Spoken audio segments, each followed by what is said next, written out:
کیسے بتاؤں تم کو، کیسے بتاؤں تم کو، جو ظلم مجھ پہ ڈھایا کلمہ گویوں نے۔ بسم اللہ الرحمن الرحیم۔ مریم سے بھی بطول کو رتبہ سوا ملا، مریم سے بھی بطول کو رتبہ سوا ملا، بابا اسے رسول سا خیر الورا ملا، بیٹا ہر ایک شہید رہے کبریا ملا، شوہر ملا تو خلق کا عقدہ کشا ملا، ہر ایک اپنے رتبے میں ایک انتخاب ہے، زہرا ہے بے مثال، علی لاجواب ہے۔ بسم اللہ الرحمن الرحیم۔ حمد و شکر و ثنا اس رب العالمین کے نام کہ جس نے ہمیں در اہل بیت سے منسلک کیا۔ السلام علیکم ناظرین، امید ہے کہ بخیر ہوں گے۔ خوش آمدید۔ یہ خصوصی نشریات ہیں جو آپ کی خدمت میں پیش کی جا رہی ہیں بارگاہ حضرت معصومہ سلام اللہ علیہا سے۔ خوش آمدید، اور امید کرتا ہوں کہ آج بھی اتنا وقت ہو آپ کے پاس کہ آپ ہمارا اس پروگرام میں ساتھ دے سکیں۔ کچھ دیر ہم آپ کے ہمراہ ہوں گے اور گفتگو کریں گے حضرت صدیق اطہر فاطمہ زہرا سلام اللہ علیہا کے سلسلے میں۔ یہ شب و روز وہ شب و روز ہیں جو قیامت خیز ہیں، وہ شب و روز ہیں کہ ہر دل بے قرار ہے، ہر آنکھ اشک بار ہے، چونکہ یہ شہادت کے اور سوگ کے ایام ہیں، اور نبی رحمت کی دختر، وہ تنہا دختر کہ جس کے سوا اللہ نے نبی کو کسی اور اس شکل کے تحفے سے نہیں نوازا، اسے مصائب و آلام کا سامنا ہوا اور اس نے جام شہادت نوش کیا انہی ایام میں۔ اسی موقع کو ہم نے غنیمت سمجھا اور ہم بارگاہ معصومہ میں حاضر ہوئے ہیں کہ کچھ دیر ہم کچھ گفتگو کریں آپ کے ساتھ بیٹھ کر۔ ایک بزم ہم نے سجائی ہے بارگاہ حضرت کریم اہل بیت فاطمہ معصومہ سلام اللہ علیہا۔ ہمارے ساتھ الحمدللہ گفتگو میں ساتھ دینے کے لیے تشریف فرما ہے جناب حجت الاسلام والمسلمین مولانا ظہور مہدی مولائی صاحب۔ السلام علیکم، خوش آمدید، اور ساتھ ہی تسلیت اور تعزیت۔ بسم اللہ الرحمن الرحیم، الحمدللہ رب العالمین، وصلی اللہ علی محمد وآلہ الطاہرین، ولعنۃ اللہ علی اعدائہم اجمعین۔ میں بھی ان دردناک ایام کی مناسبت سے بی بی کے فرزند ارجمند حضرت امام زمانہ علیہ السلام رہبر انقلاب، آپ اور تمام ناظرین کی خدمت میں دلی تعزیت و تسلیت پیش کرتا ہوں۔ شکر گزار ہوں انشاءاللہ کہ یہ بزم جو سجی ہے اور ہمارے ناظرین جو ہمارے ساتھ جڑے ہیں، یہ ایک مجلس کی شکل اختیار کرے اور اس کو مجلس کا درجہ حاصل ہو انشاءاللہ۔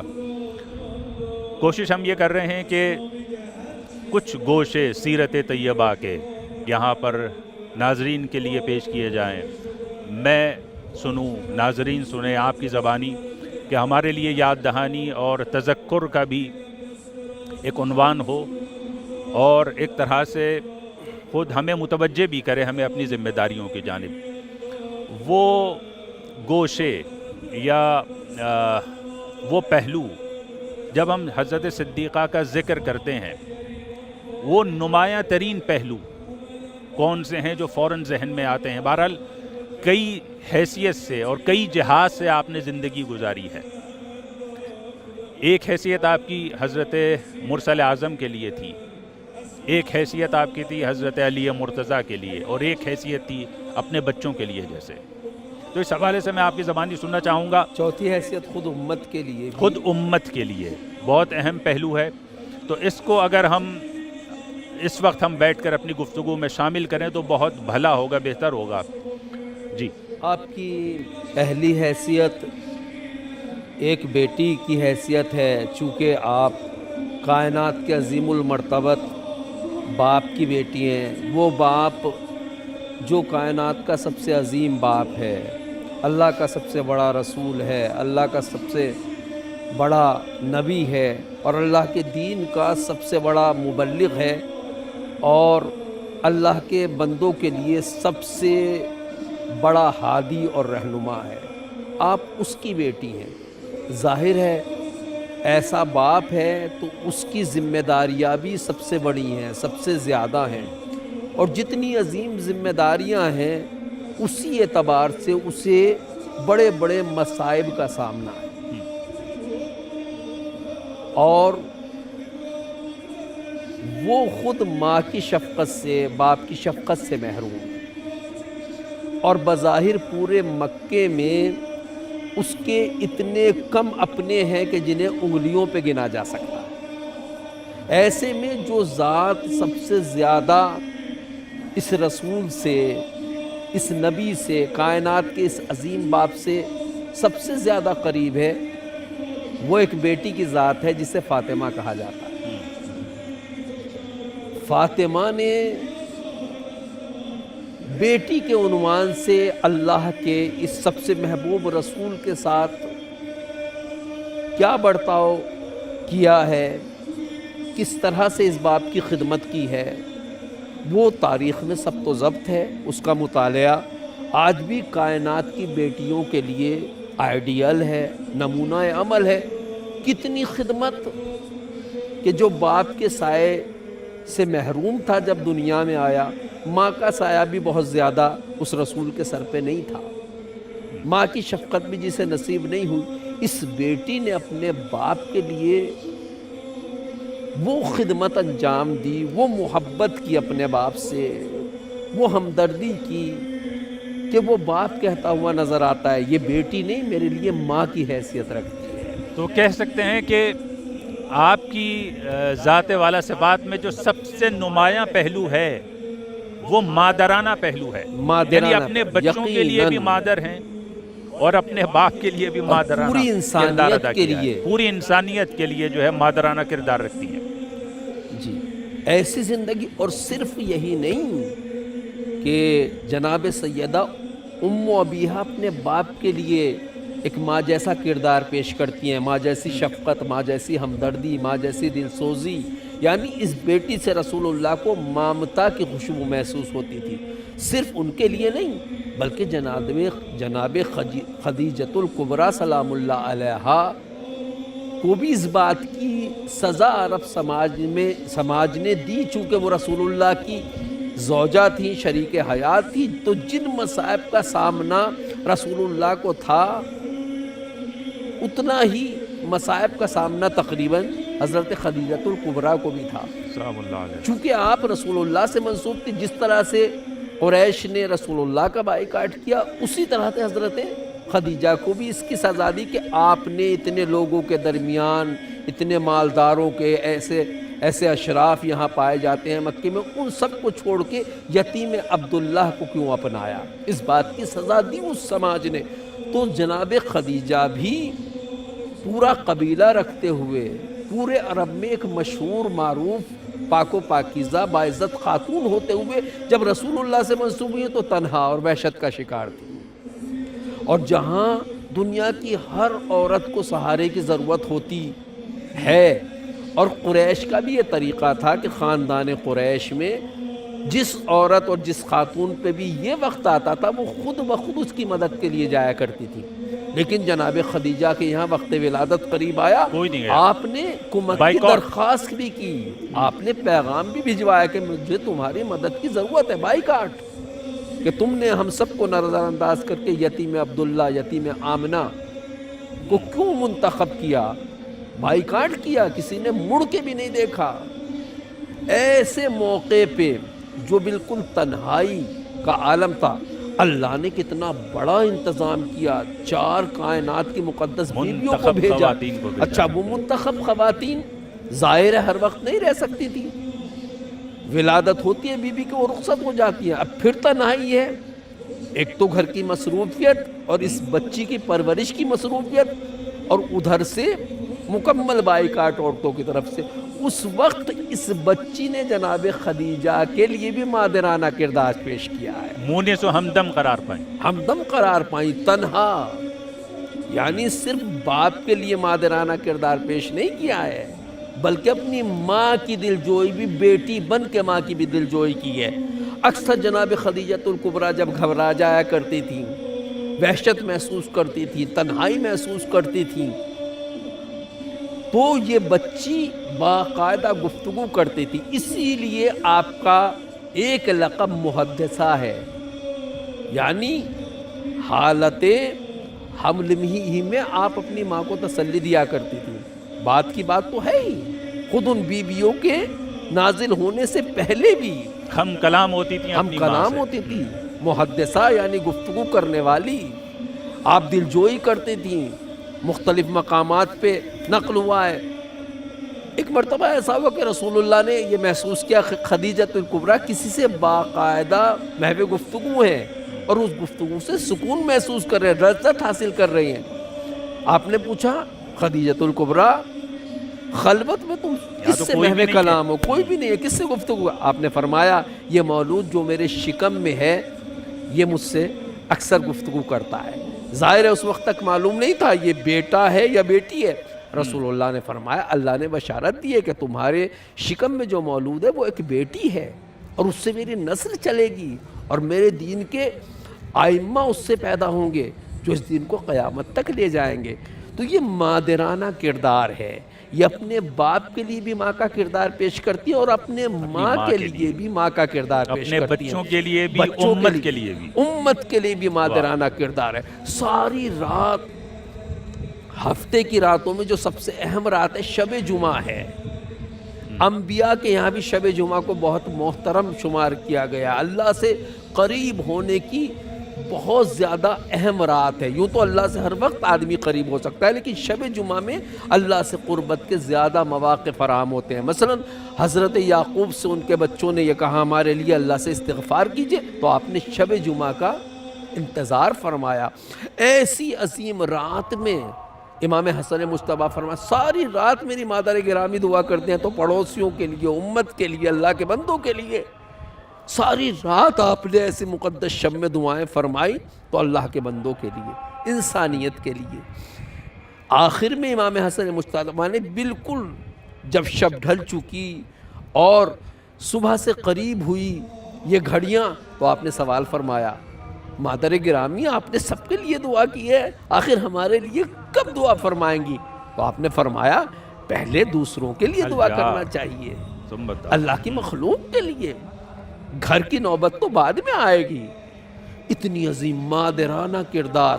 حتیٰ کہ جہاں آدمی خوشیوں کے علاوہ، اپنی خوشیوں کے علاوہ کسی چیز کو نہیں جانتا، وہ شادی کا موقع ہوتا ہے.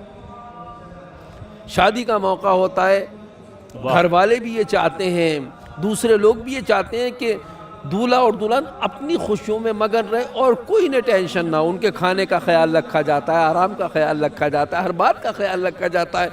بعض جگہ دیکھا جاتا ہے کہ انہیں پانی کی بھی زحمت نہ ہو، کھانے کی بھی زحمت نہ ہو، بستر بچھانے کی بھی زحمت نہ ہو، کس تمام چیز آسائش میں ان کی خوشیوں میں کوئی خلل نہ پڑ پائے. انہیں آزاد فارغ بنایا جاتا ہے تاکہ وہ اپنی خوشیوں میں مگن رہیں، کسی کی طرف توجہ نہ جائے، کوئی غم سامنے نہ ہو، کوئی ٹینشن سامنے نہ ہو. اور عام طور سے دولہا دلہن بھی یہ کوشش کرتے ہیں کہ اپنے کو تمام افکار سے دور فارغ کر کر کے، لیتے ہیں، فارغ بالکل کر دور، کے صرف بالکل توجہ مرکوز کرتے ہیں اپنی خوشی پر، اپنی شادی پر، اس اہم اور حسین لمحے پر جو ٹرننگ پوائنٹ ہوتا ہے ان کی زندگی کا. میں گفتگو یہاں پر روکتا ہوں تھوڑی دیر کے لیے، گفتگو جاری رہے گی، لیکن جو فاطمی طرز فکر ہے وہ مختلف ہے. اب اپنی گفتگو کو آگے بڑھائیں گے. ظہور صاحب آپ فرما رہے تھے کہ بلکہ ایک خاص گوشہ آپ لے کر کے آئے حضرت صدیقہ کی زندگی سے. شادی کا خاص موقع ہوتا ہے اور آپ نے فرمایا کہ شادی کے موقع پر ماحول کچھ ایسا بنا دیا جاتا ہے کہ دولہا اور دلہن کو جس کو کہتے ہیں وہ مرکزی توجہ حاصل ہوتی ہے، وہ توجہ کا مرکز ہوتے ہیں تمام اطراف والوں کے. اور ان کی ہر خوشی کا خیال رکھا جاتا ہے، چھوٹی چھوٹی باتوں کا خیال حتیٰ کہ رکھا ان کا جاتا ہے، میرج ڈے آتا ہے تب بھی اسی بات کی تب بھی کوشش اسی کی بات جاتی کی کوشش کی جاتی ہے، نزاکتوں کا خیال رکھا جاتا ہے۔ لیکن ہم ابھی گفتگو کر رہے تھے کہ حضرت صدیقہ کا مادرانہ کردار، وہ مادرانہ کردار شادی کے موقع پر بھی ایک سامنے آیا ہے، وہ کس انداز میں آپ فرما رہے تھے؟ مثلا اس طرح سے سامنے آتا ہے کہ ظاہراً شادی کی رات ہے، آپ مطلع ہوتی ہیں کہ میرے مہر کے سلسلے میں گفتگو ہو رہی ہے، تو آپ اپنے بابا کی خدمت میں آتی ہیں اور کہتی ہیں کہ میرا مہر بھی میں نے یہ سنا ہے کہ درہم و دینار قرار دیا گیا ہے، پھر مجھ میں اور کائنات کی دوسرے بیٹیوں میں اور دوسری خواتین میں کیا فرق ہے؟ یہ مادی چیز ہے، میرا مہر، چونکہ میں آپ کی بیٹی ہوں، اللہ کی مقرب کنیز ہوں، میری ذمہ داریاں زیادہ، میرا مہر درہم و دینار کو نہیں ہونا چاہیے، میرے مہر کو معنوی ہونا چاہیے، دینی ہونا چاہیے، روحانی ہونا چاہیے۔ سرکار پوچھتے ہیں کیا چاہتی ہو؟ کہ اللہ سے درخواست کرتی ہوں کہ میرا مہر اس امت کے گناہگاروں کی شفاعت کو قرار دیا جائے۔ یہ مادرانہ کردار ہے۔ ایسے موقع پہ بھی جہاں انسان کو اپنی خوشی کے علاوہ کچھ اور نہیں سوجھتا، فقط اس کی تمنا ہوتی ہے رشتہ داروں کی، گھر والوں کی، پورے سماج کی، کہ ان کی خوشی کا اہتمام کیا جائے، خوشی کے علاوہ انہیں کچھ نظر نہ آئے۔ ایسے میں بھی بی بی کو اگر نظر آتی ہے اپنی تو وہ پرواہ نہیں ہے، امت نظر آتی ہے۔ امت نظر آ رہی ہے۔ اتنے میں یہ گفتگو ہو ہی رہی تھی کہ اللہ کا مقرب فرشتہ، یہ فرشتہ ہر نبی کے لیے بھی نہیں اترتا، اللہ کی بارگاہ سے انبیاء پہ فرشتوں کا نزول ہوتا ہے، لیکن ضروری نہیں ہے کہ ہر نبی کے پاس ہر وقت حضرت جبریل آئے، چونکہ وہ سید الملائکہ ہیں، لیکن ہم دیکھتے ہیں کہ بی بی کے لیے بار بار حضرت جبریل نازل ہوتے ہیں۔ یہ اپنے آپ میں بہت بڑا مقام ہے، یہ خود آپ کی وجہ سے سب سے بڑے فرشتے کا نازل ہونا، اور ولادت کے موقع پہ تین فرشتوں کا نازل ہونا، جو فرشتوں میں اہم ہے، سب سے زیادہ باعظمت ہے۔ جی، تو فرشتہ وہی نازل ہوتا ہے، حضرت جبریل سلام کے بعد کہتے ہیں کہ اللہ نے فاطمہ کا یہ مہر منظور کر لیا ہے اور انہیں مقام شفاعت عنایت کیا ہے۔ اتنی عظیم یہ مادرانہ کردار ہے امت کے لیے۔ صرف آپ ام ابیہا نہیں ہیں، صرف آپ ام الائمہ نہیں ہیں، بلکہ ام الامہ ہیں، امت اسلام کی ماں ہیں، اور یہی مادرانہ کردار ہے جسے سورہ حلقہ نے بھی پیش کیا ہے۔ یعنی بی بی روزے سے ہیں اور امت کا کوئی سائل آ جاتا ہے کہ میں بھوکا ہوں، یہ انفاق سے بڑھ کے ہے، یہ احسان سے بڑھ کے کردار ہے بی بی کا، جو فقط اہل بیت کے یہاں نظر آتا ہے۔ روزے سے ہیں، چھوٹے چھوٹے بچے بھی روزے سے ہیں، جن کی شفا کے لیے، صحت کے لیے یہ روزے رکھے جا رہے ہیں نذرانے کے طور پہ، شکرانے کے طور پہ، ان بچوں نے بھی روزہ رکھا ہے۔ ایک تو کمزوری ابھی بیماری سے اٹھے ہیں، پھر سارا دن کے بھوکے ہیں، لیکن سب کی غذا سائل کو دے دی جاتی ہے۔ یعنی ہم یہ کہہ سکتے ہیں کہ خصوصی مائیں تو ہمیں ایسی نظر آ سکتی ہیں جو اپنی غذا، اپنی آسائش، اپنی دولت، اپنی راحت اپنے بچوں کے نام کر دیں، لیکن ماں کے تصور کو اتنا وسیع انداز میں پیش کرنا پوری انسانیت کے لیے، حسن و حسین کے لیے فقط ماں نہیں ہے، بلکہ پوری امت کو اسی نظر سے دیکھنا۔ آنے والا مسکین ہے، وہی رأفت، وہی رؤفت، وہی مہربانی، آنے والا مسکین ہے، یتیم ہے، اسیر تو مسلمان بھی نہیں ہوتا، اس کے ساتھ بھی وہی کردار پیش کرنا جو مسلمان مسکین کے لیے پیش کیا تھا، مسلمان یتیم کے لیے پیش کیا تھا، وہی اسیر کے ساتھ اتنی ہی غذا جتنی مسکین اور یتیم کو دی تھی اتنی ہی اس اسیر کو دی جاتی ہے، اس کا بھی اکرام کیا جاتا ہے، اور اس سے بھی یہ کہا جاتا ہے انما نطعمکم لوجہ اللہ لا نرید منکم جزاء ولا شکورا، تم سے شکریہ نہیں چاہیے۔ اتنا بڑا، اتنا عظیم مادرانہ کردار امت اسلامی میں اور اسلام کے دامن میں ایسی بہت سی خواتین ہیں جنہیں مادرانہ امت کہا جا سکتا ہے، لیکن جناب زہرا ان سب میں بھی سب سے افضل ہے، مادر اعظم ہے امت کے لیے۔ یہ مادرانہ شفقت، اس کا ہم اندازہ بھی نہیں لگا سکتے، اس کا ہم اندازہ نہیں لگا سکتے۔ اللہ نے انہیں شفیع روز جزا بنایا ہے، یقیناً بنایا ہے، لیکن خود طلب کرنا امت کی خاطر اس مقام کو، یہ بہت بڑی بات ہے، اور حساس موقع پہ طلب کرنا، جہاں عام طور سے لڑکیوں کو، نوجوان خواتین کو اپنے جہیز کی فکر ہوتی ہے، اپنے لباس کی فکر ہوتی ہے، اپنے اور ساز و سامان کی فکر ہوتی ہے۔ ہمیں شب عروسی صرف ایک لباس ہے بیوی کا، جو مولائے کائنات نے جو مہر ادا کیا ہے بظاہر اسی سے خریدا گیا ایک لباس ہے شادی کے لیے۔ اور امت کی ایک خاتون آتی ہے، بی بی جان مجھے پرانا لباس چاہیے، آپ اپنا شادی کا لباس اسے دیتی اور پھر پرانا لباس زیب تن کر کے اپنے شوہر کے گھر جاتی ہیں۔ ایسی تو ماں بھی ہمیں دنیا میں کوئی نظر نہیں آتی، یقیناً۔ اور یہ بھی شہزادی ماں ہے پوری امت کے لیے، لیکن ماں کے مقام کو بھی آپ نے منزل معراج پہ پہنچایا، چونکہ آپ تحفہ معراج ہیں۔ سبحان اللہ۔ تمام اقدار انسانی کو، تمام اقدار الہی کو، تمام اقدار دینی کو آپ نے صرف یہ نہیں کہ ان کا پاس و لحاظ رکھا ہے، ان کی پاسداری کے نہیں، انہیں منزل معراج پہ پہنچایا ہے۔ اسی طرح سے اقدار مادری کو بھی آپ نے معراج عظیم عنایت کی ہے اس کائنات میں۔ واہ، یہ بھی حسن اتفاق ہے، اور میں سمجھتا ہوں کہ ہر صاحب ایمان، ہر مومن کے لیے یہ باعث شرف ہے کہ جب بھی وہ نماز پڑھتا ہے تو اس کے لیے یہ موقع فراہم کیا جاتا ہے کہ وہ کچھ دیر کے لیے، کچھ سیکنڈز کے لیے، کچھ لمحوں کے لیے حضرت صدیقہ کی جانب متوجہ ہو نماز کے بعد۔ جی، تسبیح حضرت زہرا سلام اللہ علیہ۔ سلام اللہ علیہا، کتنی تاکید کی جاتی ہے۔ جی، یعنی وہ تسبیح جو منسوب ہے صدیق اطہر سے، اس کی گرابندی کی گئی ہے نماز کے ساتھ۔ ظاہر ہے نماز ہر مومن کو پڑھنی ہے، اور ہر مومن کی ہر معراج ہے، مومن کی معراج ہے۔ اور اس معراج کو جوڑا گیا ہے بی بی کی تسبیح سے۔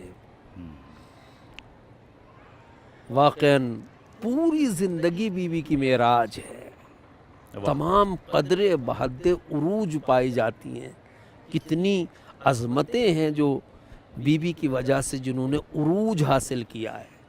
عظمت خود بڑائی کے معنی میں ہے، بڑے مقام کو کہتے ہیں، انہیں بھی عروج عطا کیا ہے، بیٹی ہونے کی حیثیت، ماں ہونے کی حیثیت، شریک حیات ہونے کی حیثیت۔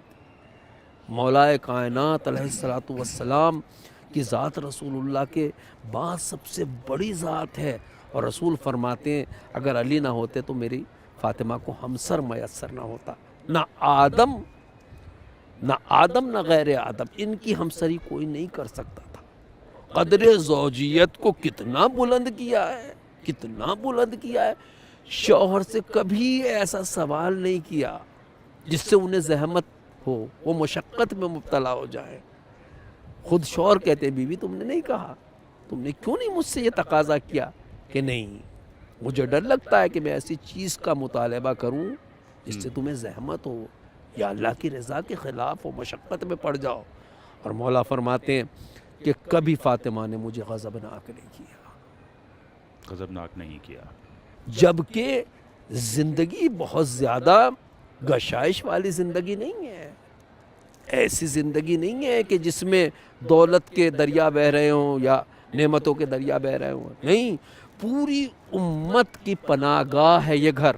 کسی کو لباس چاہیے تو فاطمہ کے گھر، کسی کو غذا چاہیے تو فاطمہ کے گھر، کسی کو پیسہ چاہیے تو فاطمہ کے گھر۔ تمام ضرورتیں جس گھر سے بلا تفریق مذہب و ملت انسانیت کی پوری ہو سکتی ہے وہ فاطمہ کا گھر ہے۔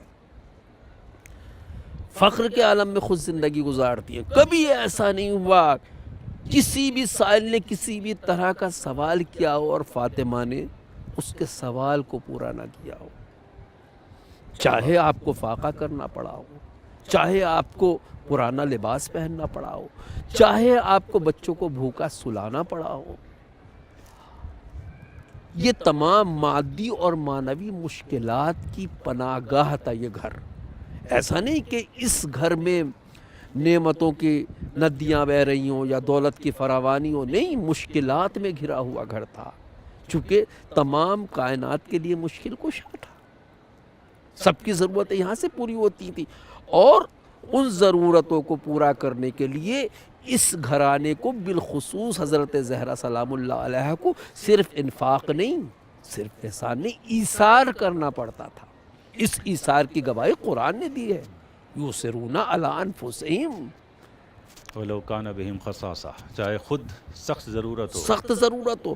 پھر آیا اطعام نے اس کی گواہی دی ہے، وَيُطْعِمُونَ الطَّعَامَ عَلَىٰ حُبِّهِ، علامہ طباطبائی فرماتے ہیں حُبِّهِ سے مراد حب طعام ہے، جبکہ انہیں وہ طعام بہت محبوب ہوتا ہے، ان کے لیے وہ طعام بہت ضروری ہوتا ہے، شدید ضرورت ہے، احتیاج چونکہ ہے، ایک آدمی جب روزہ افطار کرتا ہے ظاہر ہے اس کے بدن لیے کو ضرورت ہے، بدن کو ضرورت ہے، اس کے باوجود یہ ایثار ہے، شدید ضرورت ہوتے ہوئے کھانے کی، اپنا کھانا اٹھا کے مسکین کو دے دینا۔ ایسے گھر میں شہزادی رہتی ہیں، اور مولا علی فرماتے ہیں کبھی غضبناک نہیں ہوں، کبھی میری معصیت نہیں کی، کبھی مجھ سے بیجا تقاضا نہیں کیا۔ اسی لیے تو ایسی بیوی جب دنیا سے چلی جاتی ہے تو وہ کائنات کا، جسے شاہ مرداں کہا جاتا ہے، کائنات کا سب سے زیادہ طاقتور انسان، جس نے باب خیبر کو اپنے ہاتھ پہ اٹھایا تھا، مسجد میں جب حسن و حسین آ کے خبر دیتے ہیں یا بتا ماتت امنا، اللہ، علی منہ کے بل زمین پہ گر پڑتے ہیں، بے ہوش ہو جاتے ہیں۔ اللہ، یہاں سے پتہ چلتا ہے کہ کتنی بڑی مصیبتیں گزر گئیں اس غیرت اللہ کے اوپر، اس امت اللہ کے اوپر، اس بذات الرسول کے اوپر۔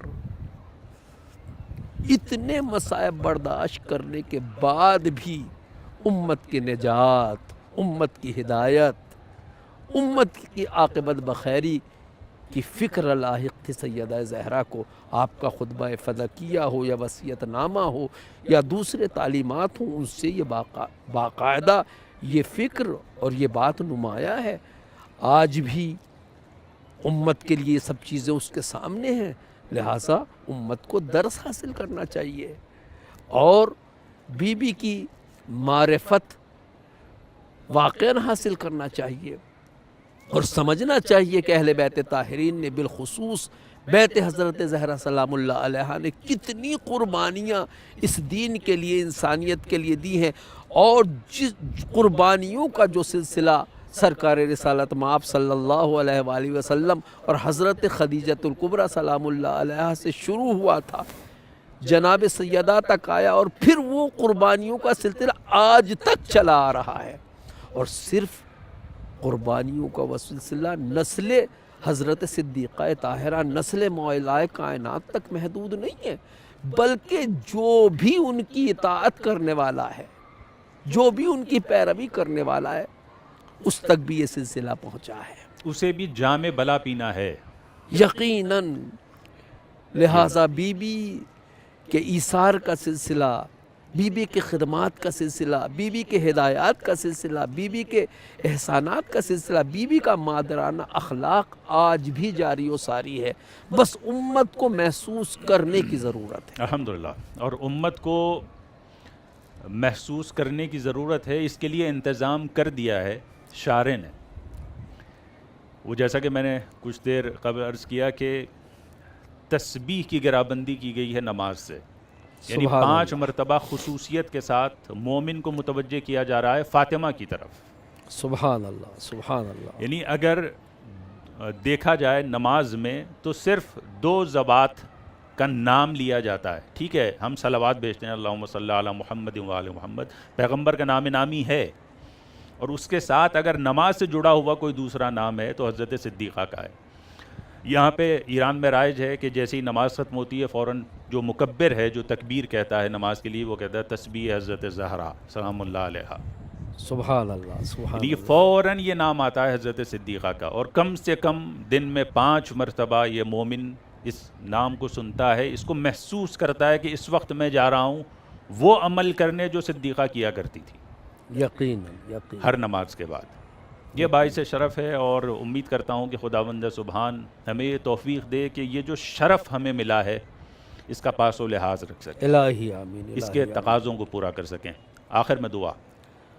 پروردگار سے اس کی اس مقدس اور نہایت محترم کنیز کے صدقے میں اس کی آبرو کا واسطہ دے کر خدا سے دعا کرتے ہیں، پروردگار ہمیں اس بی بی کے صدقے میں اپنی ذات اقدس کی معرفت، اپنی ذات اقدس کا عشق اور اپنی ذات اقدس کی زیادہ سے زیادہ طاعت و عبادت کرنے کی توفیق کرامت فرما. آمین یا رب العالمین. اپنی معرفت، اپنی اطاعت اور اپنی محبت، اپنے عشق کے صدقے میں ہمیں خود سیدہ زہرا، ان کے بابا، ان کے شوہر اور ان کی اولاد طاہرین کی گہری معرفت، ان سے گہرا عشق، ان سے گہرا رابطہ اور ان کی بھی اطاعت کی توفیق کرامت فرما. آمین یا رب پروردگارہ تعلیمات حضرت زہرا سلام اللہ علیہا کے زیر سایہ زندگی گزارنے کی توفیق عنایت فرما، آمین یا اور انہی کی محبت میں مرنے کی توفیق کرامت فرما. آمین. پروردگارہ ہم بی بی زہرا سلام اللہ علیہا کے دختر نیک اختر حضرت معصومہ سلام اللہ علیہا کے جوار میں اس وقت حاضر ہیں.